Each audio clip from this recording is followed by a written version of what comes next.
कुत्रा चावल्यामुळे होणारा रेबीज हा रोग जीवघेणा आहे। दरवर्षी भारतात या रोगामुळे सुमारे 15 ते 20 हजार रुग्णांचा मृत्यू होतो। अर्थात पुरेशी काळजी, लसीकरण आणि डॉक्टरांचा सल्ला यामुळे रेबीज या रोगाला पूर्णपणे प्रतिबंध शक्य आहे। अनेक प्रकारचे गैरसमज आणि रेबीज या रोगाबद्दल अपुरी माहिती यामुळे बरेचदा रुग्ण दगावतात। या रोगावर उपचार उपलब्ध नसल्यामुळे प्रतिबंधात्मक उपाय हेच या रोगापासून वाचण्यासाठी एकमेव साधन आहे। आजच्या जागतिक रेबीज दिवसाच्या निमित्तानं या रोगासंदर्भातली माहिती सामान्यांपर्यंत पोहोचवणं आणि जनजागृती करणं याची खरी गरज आहे। याच अनुषंगानं अधिक माहिती देण्यासाठी या विषयाचे वैद्यकीय तज्ज्ञ डॉक्टर प्रसाद कुलकर्णी आज आपल्या स्टुडिओत आले आहेत। नमस्कार डॉक्टर कुलकर्णी साहेब, 9:30च्या बातमीपत्रामध्ये आपलं मनपूर्वक स्वागत। कुत्रा चावल्यामुळे रेबीज हा रोग होतो ही साधारण माहिती सगळ्यांना आहे, पण या रोगाची एकूण गांभीर्य आणि त्याच्याबद्दलचा असलेली भीती यामागे काय कारण आहे? मुळामध्ये कुत्रा आणि त्याशिवाय काही प्राणी आहेत की ज्यांच्याद्वारे रेबीज पसरू शकतो, पण अर्थात जवळजवळ 95% पेक्षा जास्त केसेसमध्ये कुत्राच कारणीभूत असतो। आणि रेबीजचा मेन प्रॉब्लेम हा आहे की जवळजवळ 100% केसेसमध्ये एकदा रेबीज झाला म्हणजे मेंदूपर्यंत रेबीजचा व्हायरस पसरला की मृत्यू होण्याची शक्यता असते। सो ज्याला एक प्रकारे 100% फॅटॅलिटी रेट असं ज्याला म्हटलं जातं तो प्रकार या आजारामध्ये दिसतो। त्यामुळे हा आजार अत्यंत गंभीरपणे घेण्याची अत्यंत नितांत आवश्यकता आहे। या रोगाची लक्षणं काय सांगता येतील? या रोगामध्ये बेसिकली सुरुवातीला याचा जो एक इन्क्युबेशन पिरियड म्हणतात तो साधारणतः 1 ते 3 महिने असतो। म्हणजे साधारणतः कुत्रा चावल्यानंतर 1 ते 3 महिन्याच्या काळात त्या याची लक्षणं सुरू होतात। हा अर्थात प्रचंड व्हेरिएबल सुद्धा असतो, काही वेळेला 7 दिवस सुद्धा असू शकतो, काही वेळेला 1 वर्ष सुद्धा असू शकतो।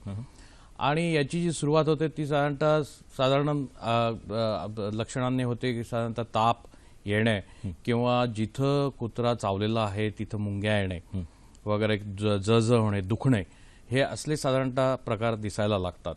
आणि मग त्यानंतर काही दिवसानंतर ज्याला एक प्रकारचा फ्युरियस रेबीज नावाचा एक प्रकार असा तो प्रकार दिसायला लागतो की हे पेशंट खूप असे एक्साइटेड होतात, ॲजिटेटेड होतात आणि मग त्यानंतर त्यांना हायड्रोफोबिया नावाचा प्रकार होतो, म्हणजे पाण्याची भीती। हायड्रोफोबिया म्हणजे पाण्याची भीती।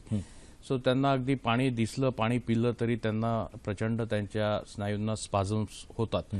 आणि मग हे असे एरोफोबिया सुद्धा काही पेशंट्समध्ये, म्हणजे हवेची भीती साधारणतः असं त्या प्रकारचा लक्षणं दिसतात। आणि मग त्यानंतर काही दिवसांमध्ये या रुग्णांना यांचं हृदय बंद पडून यांचा मृत्यू होतो। हे साधारणतः 80% पेशंट्समध्ये अशा प्रकारे लक्षणं दिसतात। साधारणतः 20 ते 30% पेशंट्समध्ये ज्याला एक पॅरालिटिक रेबीज नावाचा प्रकार म्हणता येईल तसा दिसतो। यामध्ये हे असले कोणतेही लक्षणं दिसत नाहीत आणि साधारणतः जिथं कुत्रा चावलेला आहे तिथल्या जे स्नायू आहेत ते हळूहळू पॅरालाइज व्हायला लागतात आणि मग तो पॅरालिसिस पूर्ण शरीरात पसरतो आणि शेवटी ज्या आपल्या श्वास घेण्याचे स्नायू आहेत ते सुद्धा पॅरालाइज होतात आणि मग त्या माणसाचा मृत्यू होतो। कुत्र्यांव्यतिरिक्त इतर काही प्राण्यांच्या चाव्यामुळे पण हा रोग पसरू शकतो? हो, साधारणतः कोल्हे, लांडगे यासारखे कॉर्निवोर जे आहेत किंवा स्कंक्स, रकून्स हे या प्रकारामध्ये दिसलेले आहेत। शिवाय दक्षिण किंवा उत्तर अमेरिकेमध्ये बॅट्स म्हणजे वटवाघूळ ज्यांना म्हणतो त्यांच्याद्वारे सुद्धा रेबीज हा पसरू शकतो। आज कुठल्याही प्राण्यांनी, म्हणजे ज्यांनी रेबीज होऊ शकतो असा किंवा कुत्रा, यांनी चावा घेतल्यानंतर जे रुग्ण दवाखान्यामध्ये येतात त्यांचं प्रमाण आणि भारतामध्ये रुग्ण वाचण्याचं प्रमाण याची सद्यस्थिती काय सांगता येईल? तर काय आहे की साधारणतः असे अंदाज आहेत की जगामध्ये जवळजवळ दरवर्षी 1.5 कोटी लोकांना रेबीजचं वॅक्सिनेशन दिलं जातं। म्हणजे कमीत कमी इतक्या लोकांना कुत्र्यांचे किंवा प्राण्यांचे चावे किंवा ओरखडे होतात आणि त्यामध्ये साधारणतः 55 ते 60 हजार लोकांचा दरवर्षी मृत्यू होतो। यापैकी जवळजवळ 90% ते 95% केसेस ह्या एशिया आणि आफ्रिकेमध्ये होतात आणि त्यातही विशेष करून भारतामध्ये साधारणतः 15 ते 20 हजार लोक दरवर्षी रेबीजमुळे दगावतात। आणि तज्ज्ञांचं हेही म्हणणं आहे की हे जे आकडे आहेत हे अत्यंत चुकीचे असू शकतील, कारण बऱ्याचशा केसेस या सरकारकडे रिपोर्टच होत नाही। कारण रेबीज हा मुळामध्ये खेडोपाड्यामध्ये अत्यंत रिमोट एरियाजमध्ये होणारा आजार आहे। त्यामुळे हे जर सरकारकडे आकडेच पोहोचत नाही, त्यामुळे प्रत्यक्षातला आकडा हा याहीपेक्षा जास्त असण्याची शक्यता आहे।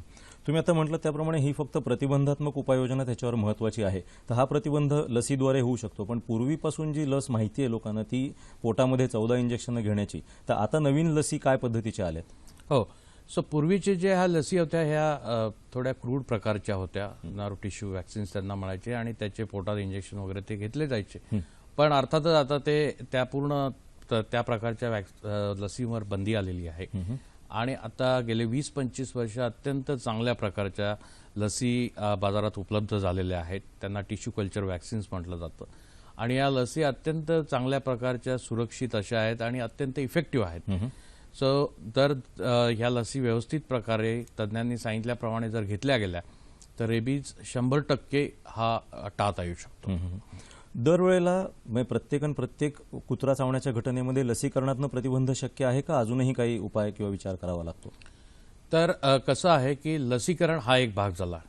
याआधी कुत्रा जेव्हा चावतो तेव्हा सगळ्यात पहिली महत्त्वाची जी गोष्ट असते ती म्हणजे जिथं जखम झालेली आहे ती पाण्याने, साबणाच्या पाण्याने किंवा आयोडीन, पावडर आयोडीन वगैरे किंवा अँटीसेप्टिक असलेल्या पाण्याने अत्यंत व्यवस्थित साधारणतः 15 मिनिटं धुवून काढणे.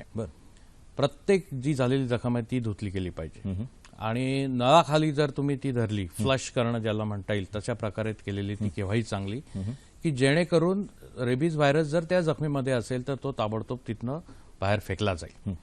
आणि अर्थातच रेबीज लस देणे की ज्याचे 5 इंजेक्शन तुम्हाला 1 महिन्याच्या कालावधीमध्ये घ्यायचे असतात. आणि याशिवाय काही जे जखमा असतात कुत्र्यांनी चावलेल्या म्हणा की ज्या तीव्र स्वरूपाच्या असतात, ज्या जागतिक आरोग्य संघटनेच्या क्रायटेरियानुसार ज्या तीव्र स्वरूपाच्या असतात, सो अशा वेळेस रेबीज हा लवकर होण्याची जास्त शक्यता असते.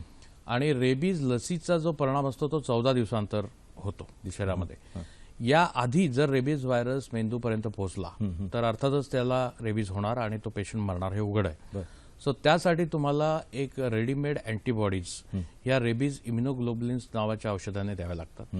हे औषध डायरेक्ट जे जखमा आहेत प्रत्येक जखम त्यामध्ये इंजेक्ट केलं जातं आणि त्याद्वारे रेबीज व्हायरस जर त्या जखमामध्ये अजूनही असेल तर तो मग तिथं तो न्यूट्रलाइज किंवा त्याला मारलं जाते. त्यामुळे सो हा सुद्धा एक अत्यंत महत्त्वाचा भाग आहे रेबीजच्या प्रतिबंधाचा.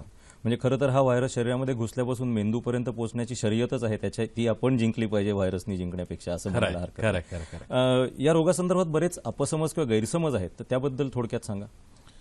हां, एकतर मुळामध्ये बऱ्याच लोकांना कुत्रा चावल्यामुळे रेबीज होतो हे माहीत नसते, विशेषतः ग्रामीण भागामध्ये. सो तो सगळ्यात मोठा हे आहे, अडचण आहे. शिवाय काही लोक जिथं जखम झालेली आहे तिथं कोणी चुना लावतं किंवा कोणी काही झाडापाला लावतं किंवा काही लोक चक्क शेण किंवा मातीसुद्धा लावतात. काही वेगवेगळे ट्रॅडिशनल औषधं आहेत ते घेतले जातात. पण ह्या सगळ्या गैरसमजुतीमुळे डॉक्टरकडे मग जाण्याचं प्रमाण कमी होतं आणि ज्या लसीकरण आणि बाकीच्या प्रतिबंधात्मक गोष्टी आहेत त्या घेतल्या जात नाही. तर हे असले जे गैरसमज आहे हे खरं म्हणजे दूर होण्याची फार नितांत आवश्यकता आणि त्यासाठी लोकशिक्षण हेच त्याच्यावरचा उपाय आहे. म्हणजे पुढचा प्रश्न मी हाच विचारेन की आजच्या रेबीजच्या दिवसाच्या निमित्ताने, जागतिक रेबीज दिवस म्हटलं तर त्या निमित्ताने अशा पद्धतीची जनजागृती कशा प्रकारे करता येईल किंवा काय व्हायला हवं?